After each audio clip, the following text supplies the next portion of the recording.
Good morning everyone, welcome to my genius classes and you are watching biology classes. Student, आज हम लोग बात करने वाले हैं रिप्रोडक्शन इन ऑर्गेनिज्म के बारे में। ओके स्टूडेंट, लेकिन आज हम लोग चैप्टर 1 के लेक्चर 2 बताने वाले हैं स्टूडेंट, है ना। लेक्चर 1 अगर आप नहीं देखे हमारे वीडियो को तो मैं डिस्क्रिप्शन बॉक्स में आपको दे दूंगा, आप उसे देख सकते हैं। ओके, तो चलिए वीडियो को स्टार्ट करते हैं। तो स्टूडेंट, है ना, टॉपिक नेम क्या है? रिप्रोडक्शन इन ऑर्गेनिज्म, तो जीवधारियों में जनन। तो स्टूडेंट, ये क्या होता है मैं एक बार फिर से रिपीट करा दूं ताकि दिक्कत ना हो। ओके, तो reproduction is a biological process in which an organism gives to rises young one's offspring similar to itself is known as the reproduction in organism. Okay, तो स्टूडेंट, जीवधारियों में या जीव विज्ञान की यह जैविक प्रक्रिया है जिसमें जीव किसी भी जीव अपने उत्पन्न करने के लिए समान जन्म जब हो जाता है तो समान उत्पन्न करने की प्रक्रिया अपने इट्स है सिमिलर टू इट्स, आप इसी के समान की प्रक्रिया को हम क्या जानते हैं? जीवों में जनन के नाम से जानते हैं। ओके, तो स्टूडेंट ये आपको तो बात कुछ समझ में आ गया होगा, ठीक है।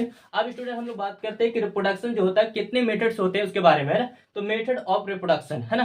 तो स्टूडेंट देखिए, ये मेथड ऑफ रिप्रोडक्शन जो है 3 सीरीज में है। देखिए, vegetative reproduction, asexual reproduction, sexual reproduction. तो स्टूडेंट, ये आपको वेजिटेटिव रिप्रोडक्शन का मतलब कायिक जनन, वर्धी जनन बोलिए। सेक्सुअल अलैंगिक जनन, है ना, सेक्सुअल लैंगिक जनन। ओके, तो स्टूडेंट जो हम लोग बात करने वाले एक सेक्सुअल के रिप्रोडक्शन के बारे में ही बात कर रहे हैं, जो मैंने आपको बाय फ्यूजन के बारे में हम डिस्कशन कर चुके हैं। लेकिन आज जो हम लोग करेंगे student by budding, by fragmentation, by sporulation. Okay, तो चलिए इसको हम लोग क्या करेंगे, पूरा इसको है ना पूरा फोकस करेंगे, तो पूरा है ना स्टूडेंट तो डिस्कशन करने वाले है ना, we explain with the structure. Okay, तो according to this by budding, तो बाय बर्डिंग के अनुसार क्या होता है स्टूडेंट? बाय बर्डिंग का मतलब मुकुलन द्वारा। ओके, है ना।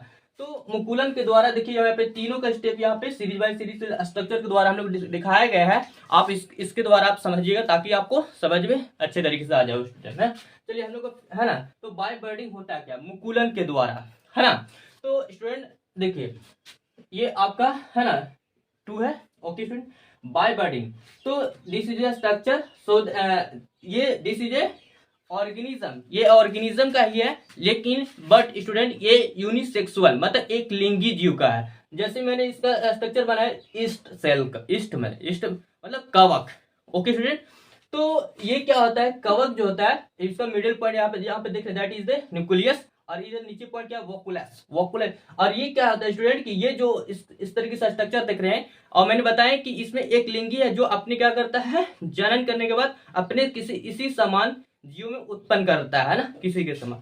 तो स्टूडेंट देखिए, ये आपका इस तरीके से डायग्राम देख रहे हैं, और ये क्या कहते हैं? बाय बर्डिंग, मतलब बर्ड्स के द्वारा ही क्या करता है? जनन की प्रक्रिया रखती है।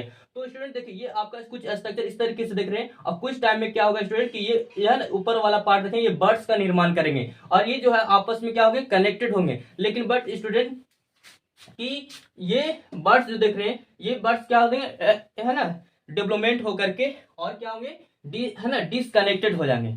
मतलब इस तरीके से छोटे छोटे पार्ट में क्या होंगे? न्यूक्लियस बढ़ जाएंगे, और बढ़ने के बाद क्या होंगे? एक बर्ड्स का निर्माण करेगा, और एक बर्ड्स के द्वारा क्या करता है? एक न्यू ईस्ट सेल का निर्माण करता है ना स्टूडेंट। मतलब है ना, कवक कोशिका का एक नया है निर्माण कर लेता है। तो स्टूडेंट मैं बता दूं तो है ना, ये है ना ईस्ट सेल का, तो when reproduction takes place help with the buds is known as the, है ना, ईस्ट सेल या बाय बर्डिंग।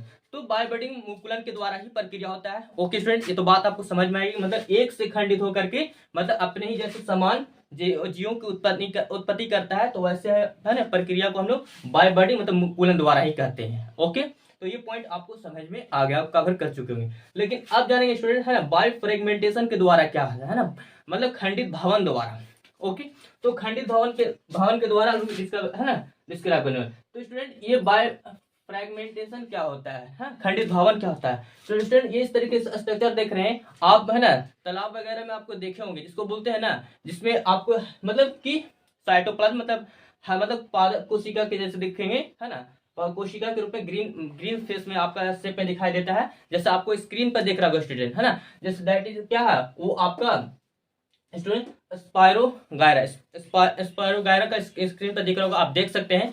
तो स्टूडेंट मैं बता दूं कि इस पर स्पायरो गायरा जो है वो हमेशा क्या आता है कि तालाब के क्या होता है, ऊपर सतह पे क्या होते हैं, एक मतलब धागेदार के रूप में दिखाई देते हैं, पतले पतले धागे से दिखाई देते हैं। ओके, तो स्टूडेंट मैं बता दूं कि ये जो स्पायरोगायरा जो है, ओके स्टूडेंट, ये आपको इस तरीके से, लेकिन कुछ टाइम क्या है, जब फोरेबल कंडीशन में, जब अनुकूल परिस्थितियों में जब इसका पोजीशन क्या होता है कि ये स्पायरोगायरा जो एलिमेंट्स है ना, आगे है ना स्मॉल फ्रैगमेंट्स में क्या होते हैं, एकदम छोटे छोटे में बढ़ जाते हैं। ठीक है स्टूडेंट, और ये बढ़ने की कंडीशन में क्या करता है, ये आपस में जब इसको है ना फोरेबल मतलब कंडीशन अगर अनुकूल परिस्थिति में क्या करते हैं, फिर अपने ही क्या करते हैं, एक नया है ना न्यू फिलामेंट ऑफ स्पायरोगायरा का निर्माण कर लेते हैं। ओके स्टूडेंट, है ना, तो ये आपको समझ में आ रहा है स्टूडेंट, है ना। फिर भी अगर डाउट लगता है तो प्लीज हमें है ना कमेंट सेक्शन में जरूर बताएंगे, और मैं पूरा कोशिश करूंगा स्टूडेंट कि मैं उसे रिप्लाई देने की कोशिश करूंगा। ओके, तो स्टूडेंट अब देखिए हम लोग थर्ड के बारे में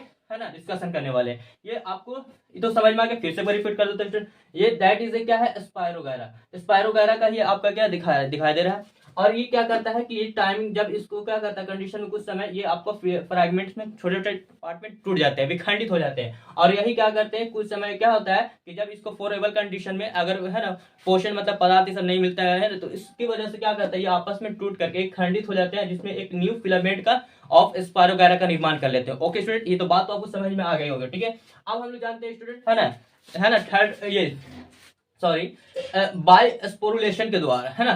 तो ये स्पोरुलेशन होता है क्या, हम सभी देखिए, तो स्पोरुलेशन, स्पोर का मतलब होता है बीजान या बीजाणु बोलिए, और स्पोरुलेशन का मतलब बीजाणु द्वारा, ये बीजाणु द्वारा जनन की प्रक्रिया। ओके, तो स्टूडेंट मैं बता दूं कि ये है ना स्पोरुलेशन जो होता है क्या, तो डिफिनेशन सुन लीजिए फिर से आप, है ना। तो when reproduction help with takes place help with the sporulation, sorry फिर से, when reproduction takes place help with the spore is known as the sporulation। तो उसे स्पोर्स के मतलब बीजाणु के द्वारा जो जनन की प्रक्रिया होती है ना, एक से मतलब वो अपने ही जैसे किसी के समान जीवों की उत्पत्ति करता है, उसी को हम लोग क्या बोलते हैं, स्पोरुलेशन। सपोज डेट मान लीजिए कि कोई मतलब है ना मतलब रिप्रोडक्शन हो रहा है, जैसे सपोज डेट की एनिमल्स में होता है, जैसे दैट इज मान लो कौर मतलब गाय रहेंगे तो गाय का मतलब उत्पन्न करेंगे, है ना। डॉग्स है, डॉग्स के उत्पन्न करेंगे, कैट्स के मतलब उत्पत्ति करेंगे, है ना, जनन प्रक्रिया करनी। तो स्टूडेंट मैं बता दूं कि ये सपोज देखिए, इसका एग्जांपल लेने के लिए मैंने इस तरीके से बाय जूस पोर लिए हैं। ओके है ना, या ऑर्थोलेक्स आपको स्क्रीन पर दिख रहा होगा स्टूडेंट, मैं उस पर ही अकॉर्डिंग टू बात करने वाला। तो ये क्या होता है स्टूडेंट, बाय जूस पोर, ये बाय जूस पोर जो है इसके बारे में समझिए। सपोज डेट ये भी आपका क्या होता है कि तालाब में ही क्या होते हैं, उपस्थित रहते हैं। ठीक है ना, और उसी के अकॉर्डिंग हमें 3 स्ट्रक्चर के अनुसार हमने बताया गया है यहाँ पे, आप उस पर फोकस कीजिएगा। ओके, तो स्टूडेंट देखिए बायजूस्पोर क्या होता है। ठीक है, तो बायजूस्पोर का मतलब सपोज डेट की है ना, जब देखेगा कि तालाब वगैरह में देखेगा, इसमें आपको क्या होता है, इस तरीके से बॉडी में क्या होते हैं, स्टेज बाय स्टेज बने होते हैं। ठीक है स्टूडेंट, मैं इस तरीके से बना दूं ताकि दिक्कत ना हो। ऊपर का पार्ट देख रहे हैं आपका क्या होता है, दैट इज द न्यूक्लियस। और ये सेल क्या होते हैं, इस तरीके मैंने कट्स किए स्टूडेंट, है ना, मान लो आपका बेसिस के आधार पे क्या है, इस तरीके से चिपके हुए।